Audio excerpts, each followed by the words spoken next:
Hi friends, யார் பார்த்து press meet கேட்டது இந்த வச்சுக்கோ அப்படிங்கிற மாதிரி வேற லெவலில் ஒரு clean and clear press meet நேற்று ஆதரவு கொடுத்துருந்தாரு. ஸோ நீங்கள் எல்லாருமே அந்த ப்ரெஸ் மீட்டை பார்த்துருப்பீங்க, நானும் பார்த்தேன். அதை பார்த்ததுலேருந்து எப்படா உங்கள்கிட்ட அதை ஷேர் பண்ணுவோம் அதை பற்றி அப்படிங்கிறது ரொம்ப ஆரம்பம் தானே பார்த்துடுங்க. அதாவது தளபதி விஜய் அவர்கள் அரசியல் கட்சி ஆரம்பித்து வந்த நாள்லேருந்து இங்கே உள்ள தற்கொலைகள் கதற குரூப்லாம் வைக்கூட ஒரே ஸ்டேட்மெண்ட் கேட்டிங்கன்னா, ஏன் உங்கள் தளபதி ஒரே ஒரு ப்ரெஸ் மீட் கொடுத்துச்சுன்னு பார்ப்போம். ஏன் ஒரு ப்ரெஸ் மீட் கூட அவர்கள் கொடுக்க முடியாது, அவர் ஏன் அரசியல் கட்சி ஆரம்பிச்சு வரணும்? எனக்கு தெரிஞ்சு அவர் பிரஸ் மீட் கொடுத்துட்டாரு அப்படின்னா அதோட ஒரு கட்சி கிடைச்சிட்டு திரும்ப சினிமாவுக்கே ஓடிடுவார். ஸோ அப்படின்னு ரொம்ப நக்கல் கதறல். அது மட்டும் இல்லை, அவர் தான் கொடுக்கல, அவங்க கட்சியில் அதுக்கு அடுத்த கட்ட நிறைவேல் யாருக்குமே பிரஸ் மீட் தைரியம் கிடையாதா அப்படின்னு ரொம்ப நாளாக கதறிட்டு தானுங்க. இன்னைக்கு அதுக்கு எல்லாத்துக்கும் ஒட்டுமொத்தமா யார் எல்லாம் கதறிருக்கா எல்லாருக்கும் வா வந்து உட்கார அப்படிங்கிற மாதிரி உட்கார வச்சு அடிலாம் கிடையாது, ஸ்டேட்டை முடியுதா அப்படிங்கிற மாதிரி நறுக்குன்னு கேள்வி. அதாவது என்ன கேள்வி கேட்டாலும் சிரிச்சுக்கிட்டே கூட தெருக்கி விட்டாருங்க. அதுல முக்கியமா ஒரு கேள்வி, அதை ஃபர்ஸ்டே நான் பேசிடுறேன். அதாவது நீங்க அவன் மத்தவன் மக்கனே யாராவது இழிச்சவன் கிடைச்சி விட்டானா அப்படி இப்படி என்ன மாதிரியான கேள்வி கேட்பீங்க. எப்ப ஒரு மாநிலத்தோட முதலமைச்சர் ஊட்டிக்கு போயிருக்காங்க, அங்க ரிப்போர்ட்டர் கேள்வி கேட்கறாங்க, ஊட்டி கிளைமேட் நல்லா இருக்கா, நீங்க அடுத்தாப்புல எப்போ வருவீங்க அப்படின்ட்டு. இதெல்லாம் ஒரு ரிப்போர்ட்டர் கேட்க வேண்டிய கேள்விலாங்க. எங்க ஈடி ரேடி எப்படி போயிட்டு இருக்கு, அங்க பிரச்சனை வடநாட்டுல எப்படி போயிட்டு இருக்கு, வகுப்பு போர்டு பிரச்சனை, இதெல்லாம் பத்தி கேள்வி கேட்கறதுக்கு உங்களுக்கு கேள்வியே இல்லையா ஒரு முதலமைச்சர்கிட்ட? இதான் கேள்வி கேட்பீங்களா அப்படின்னு நேருக்கு நேரம் திரிய கேட்டாருங்க. ஸோ அந்த கேள்வி அவர் கேட்கும் போது எனக்கு ஒருத்தருடைய ஞாபகம் வந்துச்சு. யாருன்னு கேட்டீங்கன்னா, கேப்டன் விஜயகாந்த் அவர்கள். கேப்டன் விஜயகாந்த் அவர்கள் இப்படிதாங்க பிரஸ் மீட்ல வந்து பார்த்தீங்கன்னா, அவர் பிரஸ் மீட்லாம் கேட்டா நேருக்கு நேரம் அதுக்கு அதனால தான் கார் தூண் துப்புனாரு. ஓகேவா? ஸோ அந்த மாதிரி ஹார்டாகவும் பேசக்கூடாது. ஸோ அவர் அந்த மாதிரி அதை கொஞ்சம் ஹார்டாக பேசல, ஆனால் சிரிச்சுக்கிட்டே கூடவே வச்சு செஞ்சு விட்டாரு. அப்புறம் இந்த நடுநிலை ஊடகங்கள்லாம் ரொம்ப நாட்டில் இப்போ பார்த்தீங்கன்னா ரோட்டில் போயிட்டே இருக்குங்க. தமிழ்நாட்டில் ஸ்ரீனு பள்ளம் வந்து கார் கவுந்துருது, அதை பற்றி பேச மாட்டேங்காங்க. ஈடு நேடு பிரச்சனை அதை பத்தி கேள்வி கேட்கணும்னா அதை பத்திலாம் அவர் முதலமைச்சர்கிட்ட கேட்கறதுக்கு எவ்வளவு கேள்விகள் இருக்கு. அப்போ அங்க தெரியல உங்களுக்கு, இதெல்லாம் கேட்டா அவர் அவ்வளவுதான் பதில் சொல்ல மாட்டாரு நம்ம அப்ப அங்க அதெல்லாம் தெரியல. அப்போ உங்களுக்கு விஜய் அவர்கள் பிரஸ் மீட் கொடுக்க மாட்டேங்காரு, விஜய் அவர்கள் பிரஸ் மீட் அப்ப அவதான் மட்டும் கதிட்டே இருக்கீங்க. அதைத்தான் ஆதரவு சொன்னாங்க. இப்பதான் கட்சி ஆரம்பிச்சிருந்து ஒரு வருஷம் ஆக போகுது. அவர் ஒரு உச்சத்துல நிறைய சம்பளத்தை விட்டுட்டு இங்க மக்களுக்கு ஏதாவது பண்ணணும் ஒரு அரசியல் கட்சி ஆரம்பிச்சிருக்காரு. அவர்கிட்ட நாங்க இதை கேட்கவா அதை கேட்க இவ்வளவுக்குள்ள துடிக்கிற நீங்க ஏன் முதலமைச்சரை பார்த்து அதை கேட்கல அப்படிங்கிற நறுக்குன்னு அந்த கேள்வியை கேட்டாரு. சோ அது பார்க்கும்போதே அந்த ஒரு கேள்வியை பிரஸ் பீப்புளை பார்த்து கேட்டதுல எனக்கு வந்து பாத்தீங்கன்னா ஃபுல்லா ஒரு திருப்தி, ஒரு சாட்டிஸ்பேக்ஷன் சொல்லலாம். அதாவது இந்த மாதிரி நேரடியாக நறுக்குன்னு கேள்வி கேட்கறது தான் ஆட்கள் கம்மியா இருந்தாங்க. அதுவும் தமிழை வச்சுக்கிறது யாராவது ஒருத்தர் இப்படி கேட்டா நமக்கு எவ்வளவு சந்தோஷமா இருக்கும். ஏன்னா ரொம்ப நாளா நான் நினைச்சிட்டு இருந்தேன் இந்த பிரஸ் பீப்புள் சந்திக்கலன்னு ஒரு பிரச்சனை வந்துட்டே இருக்காரு. ஆனா இதுக்கு முன்னாடி தளபதி விஜய் ஒரு தடவை சந்திச்சாரு, மதுரை ஏர்போர்ட்டை செஞ்சார்ல, இந்த மக்கள்லாம் கூடாதீங்க, நான் என்னுடைய வேலைக்காக போயிருக்கேன், நீங்க வந்து பார்த்தீங்கன்னா உங்க வேலையை பாருங்க அப்படிங்கிறக்காண்டி சொல்றதுக்காண்டி தான் ஒரு அது வந்து பிரஸ் மீட்னு நம்ம சொல்ல முடியாது. ஏன்னா கேள்வியை கேட்டு அதுக்கு அவர் பதில் சொல்லல, அவர் என்ன சொல்ல வந்தாரோ சொல்லிட்டு போயிட்டார். ஸோ இங்க வந்து பாத்தீங்கன்னா நீங்க எல்லாரும் என்னென்ன கேள்விக்கு நினைக்கலாம் அதை கேளுங்க, நான் உங்களுக்கு பதில் சொல்றேன் அப்படிங்கிறக்காண்டி ஒரு பிரஸ் மீட் ஆதரவர்ஜனா.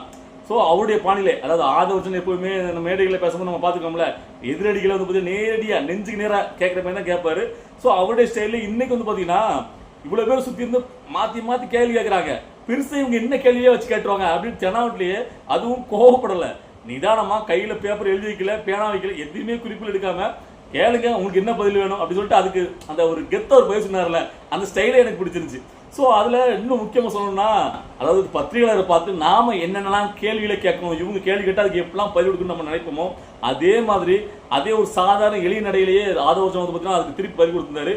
ஸோ ரொம்ப நேரமா பொறுமையா உட்காந்து பிரஸ் மீட் இவ்வளவுக்குள்ள கோபமாகாம பதிலளி கொடுத்தது பார்த்தீங்கன்னா, இதுக்கு முன்னாடி சீமானவர்கள் நிறைய இடங்களை கொடுத்துருக்காரு, அண்ணாமலை அவர்களுக்கு நிறைய இடங்களை கொடுத்துருக்காரு. தமிழை வச்சுக்கிறதுல இருந்து ஆதரவு இன்னைக்கு, ஏன்னா இதுக்கு முன்னாடி சிடிஆர் நிர்மல்குமாரும் நிறைய பிரஸ் பதில் கொடுத்து நிறைய ரீசெண்டாக நான் பார்த்துருந்தேன். ஸோ இன்னைக்கு ஆதரவு கொடுத்தது ரொம்ப சிறப்பாக இருந்துச்சு.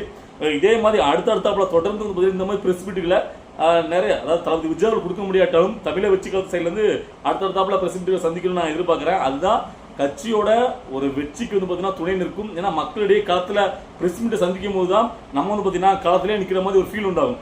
ஸோ எனக்கு தெரிஞ்சு தளபதி விஜய் அவர்களே நேரடியாக உத்தரவிட்டிருக்காரு, அதாவது பிரஸ் பீப்புளை நம்ம அடிக்கடி கட்சி சார்பாக, அதாவது ஆதர்ஜனா, சிடிஆர் நிர்மல்குமார், ராஜ்மோகன் இவங்கெல்லாம் சந்திச்சு நம்ம களத்தில் உள்ள பிரச்சனைகளை பற்றி பேசுங்க அப்படின்னு அவர் சொல்லியிருக்கிறதாகவும் ஒரு நியூஸ் வருது. ஸோ அப்படி சொல்லியிருந்தாருன்னா அது ரொம்ப ரொம்ப நல்ல விஷயம். அதாவது நம்மளுக்கு இன்னும் வந்து பார்த்தீங்கன்னா 11 மாதங்கள் தான் இருக்கு. ஸோ அப்புறம் களத்தில் இறங்கி அடிச்சதானே உண்டு. ஸோ இனிமேல் பிரஸ் பீப்புள் சந்திச்சு அப்பப்போ சுவாரஸ்யமா இந்த மாதிரி சம்பவங்கள் நடைபெறணும். ஏன்னா ரொம்ப காலமாக இவங்க வந்து பார்த்தீங்கன்னா பயமுறுத்தி வச்சுன்னு கேட்டீங்கன்னா, பிரஸ் பீப்புள் சந்திச்சா அப்படி கழிக்கட்டும் இப்படி கழிக்கட்டும் அப்படின்னு ஒரு பூச்சாண்டியை வச்சுட்டு இருந்தாங்க. ஒண்ணுமே இல்லை, அதாவது வெங்காயம் இருக்குல்ல அது உரிக்க ஒண்ணுமே இல்லைங்கிற மாதிரி பிரஸ் பீப்புள் அப்படி என்னத்தை கேட்டுருவாங்க கேளுங்க அப்படிங்கிற மாதிரி இறங்கி நின்று இன்னைக்கு ஆதரவு கேட்டாரு, ஒண்ணுமே இல்லை. திருப்பி அவர் கேட்ட கேள்விக்கு அங்கே போய் சொல்ல முடியல. ஸோ அதே மாதிரி தளபதி விஜய் அவர்களும் ஒரு நாள் இந்த பிரஸ் மீட் குரூப்ல சந்திக்கணும், அன்னைக்கு தெரிவிக்க விடணும். அதுக்கு நம்ம ரொம்ப ஆர்வமா இருக்கும். அதுவும் கூடிய சீக்கிரம் நடக்கும். ஸோ அதுக்கப்புறம் ஆதவர்ஜனா பேசுறதுல இன்னொரு முக்கியமான விஷயம் என்ன கேட்டீங்கன்னா, விடுதலை சிறுத்தைகள் கட்சியோட தலைவர் திருமாவளவனை பத்தி பேசுனதுதான். அதாவது படத்துல ஊசி ஏத்துற மாதிரி நக்கலா குத்தி கட்டி போனார் போற போக்குல. அதாவது இப்ப ஆண்டு கட்சி டிஎம்கே தான், டிஎம்கே கூட்டணி தான் விடுதலை சிறுத்தைகள் கட்சியில் இருக்கு. அப்படி இருந்துமே இந்த தலித்துகள் மீது ஏகப்பட்ட குற்றங்கள் அவங்க மேல பத்தி நிறைய வன்முறைகள் நடக்குது. இதை எதிர்த்து அப்பப்போ ஒரு மேடையில போயிட்டு அங்க ஊர்ல போயிட்டு திரும்பவும் பேசுறாரு. அதுக்கப்புறம் உடனே வந்து பாத்தீங்கன்னா சமூக நீதி காக்கக்கூடிய திமுக அரசாங்கம் சொல்லி வீழ்த்தி பேசுறாரு. என்னன்னே நியாயம் இது அப்படிங்கிற மாதிரி நறுக்குன்னு கேள்வி கேட்டாரு. எனக்கு தெரிஞ்சு நாளைக்கு இதுக்கு உடனே ரியாக்ஷன் திருமாவளவன் சைட்ல இருந்து வரும்னு நினைக்கிறேன். சோ அப்போ கூட்டணியில இருக்கிறதுக்காக இவ்வளவுக்குள்ள எல்லாத்தையும் சமரசம் பண்ணிட்டு நான் போவேனா? அப்போ உங்களுடைய கட்சி ஆரம்பிக்கப்பட்ட நோக்கமே என்ன? திருமாவளவன் கட்சி ஆரம்பிச்சது அதுக்காக தானே. அப்ப அதுல வந்து அவர் சமரசம் பண்ணிட்டு போறாருன்னா அதுல அதான் நம்ம கேள்வி. அப்ப மக்களுக்காக நீங்க ஆரம்பிக்கலையா? உங்களுடைய சுய தேவை சுய லாபம் அதுக்காக தான் கட்சி ஆரம்பிச்சிக்கலாம் அப்படி ஒரு கேள்வி எழுதுல. சோ அதைத்தான் மறைமுகமா ஆதவர்ஜனா நறுக்குன்னு சொன்னாரு. சோ அதுக்கப்புறம் இந்த பிரஸ் மீட்ல வந்து பாத்தீங்கன்னா எனக்கு பிடிக்காத ஒரு ஸ்டேட்மெண்ட், அது வந்து எனக்கு தோணதை நான் சொல்லுவேன். எப்பவுமே நமக்கு இந்த ஒளிவு முறையெல்லாம் கிடையாது. சோ அது என்னன்னு கேட்டீங்கன்னா, ஆதவர்ஜனா பேசும்போது அதாவது டிஎம்கேயோட கொள்கைக்கும் டிவிகேயோட கொள்கைக்கும் பெருசா ஒரு வித்தியாசம் கிடையாது. டிஎம்கேவை அழிக்க நாங்க வரல அப்படிங்கிற ஒரு ஸ்டேட்மெண்ட் வச்சாரு. அதுலதான் எனக்கு ஒரு மாறுபட்ட கருத்து இருக்கு. அதாவது டிஎம்கேயோட கொள்கைக்கும் டிவிகே கொள்கைக்கும் வித்தியாசம் இல்லைன்னா அப்ப டிவிகே வரணும். அதாவது டிஎம்கே கொள்கையை அப்படி பின்பற்றதுக்கு டிவிகே தேவையில்லையே. என்ன பொறுத்திருக்கும் டிவிகேங்கிறத விஜய்ல ஆரம்பிச்சு வந்ததே பாத்தீங்கன்னா ஒரு மாசத்தை கொடுக்கணும் தான். ஆல்ரெடி ரொம்ப காலமா தளபதி விஜய் அரசியல் கட்சி ஆரம்பிச்சு வந்து அவர் பண்ணக்கூடிய செயலில் பார்க்கும்போது என்னப்பா இது டிஎம்கே கொள்கை மாதிரியே இருக்குன்னு சொல்லி நிறைய பேர் நிறைய விமர்சனம் வச்சிருக்காங்க.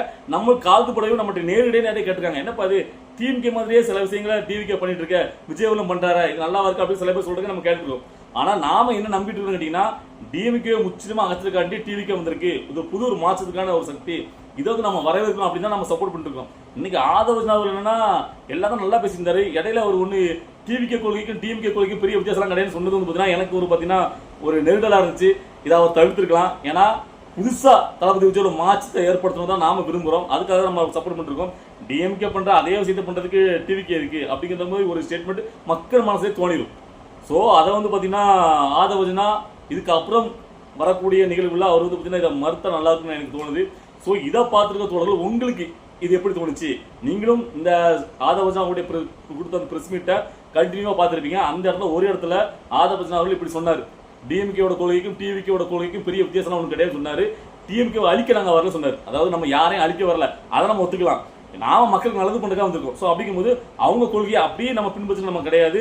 தளபதி விஜய் அவர்கள் ஒரு புதிய ஒரு சக்தியா புதிய ஒரு மாற்றமா வராரு. அவருக்கு தனி கொள்கையோட அப்படிதான் நான் நம்பிட்டு இருக்கேன், இது வரைக்கும் நம்பிட்டு இருக்கேன். ஸோ இதுக்கப்புறம் எப்படி போகுது அப்படிங்கிறத பார்க்கலாம். ஏன்னா நாம தளபதி விஜய் அவர்களை சப்போர்ட் பண்ண நினைக்கிறது வந்து பாத்தீங்கன்னா இந்த காலங்காலமா இருக்கக்கூடிய இந்த திராவிட கட்சியில் பண்ணக்கூடிய இந்த குடும்ப அரசியல் ஆட்சி, இந்த மன்னர் ஆட்சி, இந்த முதலாளித்துவ ஆட்சி இதெல்லாம் இருக்கக்கூடாது. அதாவது நம்ம மக்களுக்கு உண்மையா இருக்கக்கூடிய வெளிப்படுத்தன்மையோட இருக்கக்கூடிய நம்ம நாட்டில் பிறந்த மகன் யாரா இருந்தாலும் ஒரு நல்ல ஒரு நோக்கத்தோட வந்தா அவங்களும் இந்த நாட்டில் வந்து பாத்தீங்கன்னா ஆட்சி அமைக்க முடியும், முதலமைச்சராக முடியும் அப்படிங்கிற எண்ணத்தை எல்லாரும் மனசுலயும் அதிகணும். அது இல்லாம ஒரு குடும்பம் தான் சரி, அந்த குடும்பம் தான் இங்க வந்து பாத்தீங்கன்னா முதலமைச்சராகி இந்த நாட்டு ஆளுக்கு தகுதியானவங்க, அவங்க குடும்பத்தில் உள்ள வாரிசுகள் தான் அப்படின்னு ஒரு நிலைமை இருக்கு. அது இருக்கவே கூடாது அப்படிங்கிறத நம்ம தளபதி விஜயோட சப்போர்ட் பண்ணிட்டு இருக்கோம். ஸோ அந்த சமயத்துல ஆதவர்ஜனா வந்து பாத்தீங்கன்னா அவங்களுடைய கொள்கையும் தளபதி விஜயோடைய கொள்கையும் ஒன்னா வச்சு பேசுறதுங்கிறது எனக்கு சரியா படலை. ஸோ அதை தான் இந்த இடத்துல நான் ஷேர் பண்ணிக்கிறேன். மற்றபடி ஆதவர்ஜனா அவர்கள் ஒரு கிளியர் ஸ்பீச்சர் வேற லெவலில் கொடுத்தானே சொல்லலாம். அடுத்தாப்புல வளர்ச்சி கேள்வி வைப்பாங்களா, அதில் இன்னொன்று கேட்டாங்க. அதாவது பிஜேபி கூட டிவிக்கே கூட்டணி வைக்குமா வைக்காதா? ஏன்னா ரொம்ப காலமா வந்து பாத்தீங்கன்னா நீங்களும் வைக்கலாம் சொல்லிட்டே தான் இருக்கீங்க. ஆனா இப்போ கூட வந்து பாத்தீங்கன்னா சிடி நிர்மல்குமார் சொல்லிட்டாரு. இருந்தாலும் தமிழிசை சவுந்தரராஜன் இருக்காங்களா பிஜேபி இருந்து, அவங்க சொல்றாங்க இல்ல விஜய் அவர்கள் நேரடியா சொல்லலையே நாங்க வந்து பிஜேபி கூட்டணி வைக்க மாட்டோம்ட்டு, அதனால இன்னும் வெயிட் பண்ணி பார்க்கலாம் அப்படிங்கிற மாதிரி சொல்றாங்க. அதுக்கு உங்களுடைய பதில் என்ன அப்படின்னு கேட்டாங்க. அதுக்கு ஆதவர்ஜனா அதாவது எங்களுடைய கட்சி சார்பா சிடிஆர் நிர்மல்குமார் என்ன சொன்னாரோ அதே நான் வழிமொழிகிறேன். ஏன்னு கேட்டீங்கன்னா எங்களுடைய தலைவர் வந்து பாத்தீங்கன்னா முதல் மாநாட்டிலேயே தெளிவா அறிவிச்சிட்டாரு. அதாவது அரசியல் எதிரி திமுக, கொள்கை எதிரி பாஜக. ஸோ அதனால அந்த ரெண்டு கட்சியோடையும் நாங்கள் கூட்டணி வைக்க மாட்டோம், அது உங்களுக்கு தெரியும். திரும்ப நீங்க அதில் கொஸ்டின்கள் என்ன ஒரு நியாயம் இருக்கு அப்படிங்கிற மாதிரி நேர்படியாக சொல்லிட்டாரு.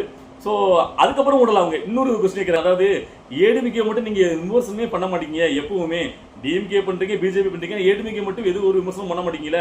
அப்போ மறைமுகமா ஏடிஎம்கே கூட்டணி வைக்க போறீங்களா? அதுக்கு தயாரா இருக்கீங்களா?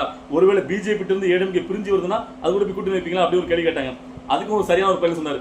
அதாவது ஏடிஎம்கேவை ஏன் நாங்கள் விமர்சிக்க மாட்டோங்கன்னா, ஏங்க அவங்க தான் ஆல்ரெடி எதிர்கட்சியா இருக்காங்க, மக்கள் தண்டனை கொடுத்தாங்க, அவங்க தொடர்ந்து எல்லா தேர்தலையுமே தோத்துட்டே வராங்க. ஸோ அதுக்கப்புறம் அவங்கள போட்டு என்னத்தங்க விமர்சிக்க வேண்டியிருக்கு? ஸோ நாம இப்போ காலத்தில் இருக்கிறது ஆளுங்கட்சி, அவங்கள எடுத்தாலும் நாங்கள் அரசியல் பண்ண முடியும். ஏடிஎம்கே நாங்கள் எங்கே விமர்சனம் பண்ணணும்? ஸோ நீங்க வந்து விமர்சனம் பண்ண மாட்டீங்க, விமர்சனம் பண்ணி சொல்றீங்க. நல்லா தெரிஞ்சுக்கணும், பிஜேபி கூட ஏடிஎம்கே கூட்டணி வைக்கும் போது முதலாக அது விமர்சனம் பண்ண தளபதி விஜய் தான் 2 பக்கத்துக்கு அறிக்கை விட்டாரு, பாத்தீங்களா இல்லையா? ஸோ அதுக்கப்புறம் என்ன விமர்சனம் பண்ணி சொல்றீங்க அப்படின்னு நறுக்கு சொன்னாரு. இந்த பதினா நான் யாருக்குமே என்னோட வீடியோக்கு சொல்லியிருக்கேன், அதை தான் இன்னைக்கு ஆதவர்னா கரெக்டாக சொன்னாரு. ஸோ இப்படி பயங்கரமா, அதாவது அவங்க என்ன கேள்வி கேட்டாலும் அதுக்கு கூலா உட்காந்துட்டு தன்னுடைய திறமையான ஒரு ஸ்பீச்சை கொடுத்தேன்னு சொல்லலாம். பார்க்க ரொம்ப நல்லா இருந்துச்சு, இதை நான் ரொம்ப வரவேற்கிறேன். ஸோ இன்னைக்கு இதை பற்றி அவங்கள்ட்ட நான் ஷேர் பண்ண நினைச்சேன். இன்னைக்கு இந்த வீடியோவில் பார்க்கும்போது உங்களுக்கு என்ன தோணுது? நான் பேசுகிற இந்த வீடியோவில் ஏதாவது மாற்றி கருத்து இருக்கு, இல்லை இது சரி இது தவறு எதாக இருந்தாலும் உங்களுடைய கருத்துக்களை கமெண்ட்ல பதிவு பண்ணுங்க. பாய்.